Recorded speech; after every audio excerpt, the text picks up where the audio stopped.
Hello નમસ્કાર ખેડૂત મિત્રો, અમારા એક નવા વિડીયોમાં તમારું સ્વાગત છે મિત્રો. તો ખાસ કરીને છેલ્લા 5 થી 7 દિવસની અંદર સતત ઘણી જગ્યાએ છે તે ધીમી ધારે વરસાદ રહ્યો છે અને ઘણી જગ્યાએ છે તે વધુ પ્રમાણમાં વરસાદ પડ્યો છે. તેના કારણે મગફળી છે તે સતત પીળી પડી રહી છે મિત્રો. આપણી મગફળી છે તે તમે જોઈ શકો છો, આપણી મગફળી છે તે પણ પીળી પડી ગઈ છે, કારણ કે વધુ પડતા વરસાદના કારણે મગફળી છે તે પીળી પડી જતી હોય છે. તો મિત્રો, તમારે પણ જો મગફળી પીળી પડી ગઈ તો એક સામાન્ય દેશી જુગાડ છે જે તમે અપનાવશો એટલે ખાસ કરીને થોડા એવા ખર્ચોની અંદર છે તે તમારી મગફળી છે તે એકદમ લીલીછમ થઈ જશે મિત્રો. હું તમને વિડીયોમાં માહિતી આપીશ, તો વિડીયોમાં છેલ્લે સુધી બન્યા રહેજો. આ વિડીયો તમામ ખેડૂત મિત્રોને શેર કરો, જેથી કરીને છે તે મોંઘા ભાવની દવા છાંટવાને બદલે જે સામાન્ય એટલે કે જે ઘરેલી વસ્તુ છે તેનાથી છે તે સારું એવું રિઝલ્ટ મેળવી શકશે મિત્રો. ખૂબ જ સારું એવું રિઝલ્ટ આવે છે. ગયા વર્ષે પણ આપણે આ ટ્રાય મારેલી હતી મિત્રો.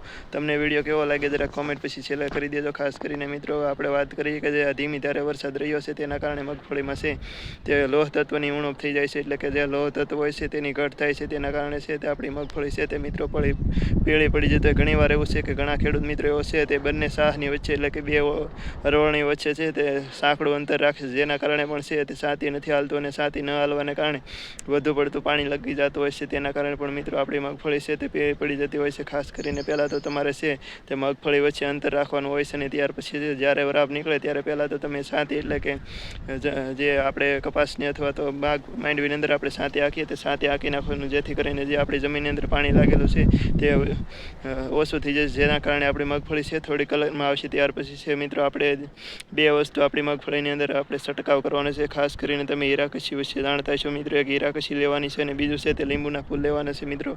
હવે ખાસ કરીને આ કઈ રીતે છાંટવી તેના વિશે મિત્રો આપણે વાત કરીએ તો આપણે કેટલું પ્રમાણે એના વિશે પહેલાં વાત જાણી લઈએ. તો ખાસ કરીને આપણે છે મિત્રો 100 ગ્રામ હીરાકસી લેવાની છે. એક પગમાં 15 લીટર પાણીની ભેળવવા માટે 100 ગ્રામ હીરાકસી લેવાની છે, અને 15 ગ્રામ છે તે લીંબુના ફૂલ લેવાના છે. બંનેનું પહેલાં છે તે અલગ દ્રાવણ બનાવી લેવાનું છે, એટલે કે પાણીની અંદર ઓગાળી નાખવાના છે. એક ડબલાની અંદર તમારે છે તે હીરાકસી ઓગાળી નાખવાની છે, અને એક ડબલાની અંદર છે તે લીંબુના ફૂલ ઉગાળી નાખશે. ત્યાર પછી છે આપણે પગ ભરી તેની અંદર જે રીતે દવા નાખીએ એ જ રીતે આપણે માપ નાખીને 100 ગ્રામ છે તે હીરાકસી અને 15 ગ્રામ છે તે લીંબુના ફૂલ નાખી દેવાના છે. ત્યાર પછી છે તે આ દવાનો છંટકાવ તમારે એટલે કે જે આ દેશી છે વસ્તુ તેનો છંટકાવ કરી દેવાનો છે. આનાથી તમારી છે મગફળી એકદમ લીલીછમ થઈ જશે. આનું ખૂબ સારું એવું રિઝલ્ટ આવે છે મિત્રો.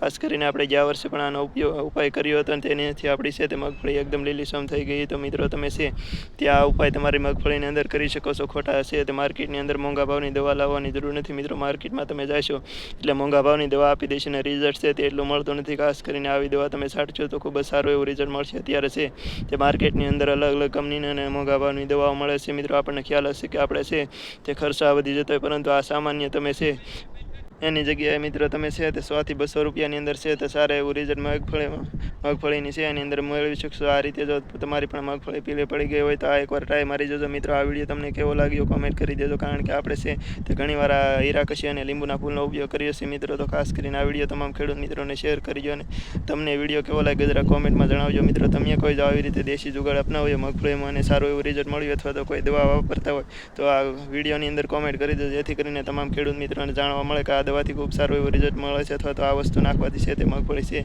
તે આપણી પીળી મટી જતી હોય છે મિત્રો. તો અમે તો છે જે અમારી પાસે માહિતી એ રીતે મિત્રો તમને બતાવી છે. ખાસ કરીને તો તમારે આની અંદર છે તે દવા છંટકાવ કરવો હોય તો દવા પણ છાંટી શકો છો મિત્રો. આ તો અમારી છે તે જે માહિતી હતી એ પ્રમાણે તમને આપી દીધી. તો વિડીયોમાં કોમેન્ટ કરવાનું ના ભૂલતા, અને વિડીયોને શેર કરી દેજો મિત્રો.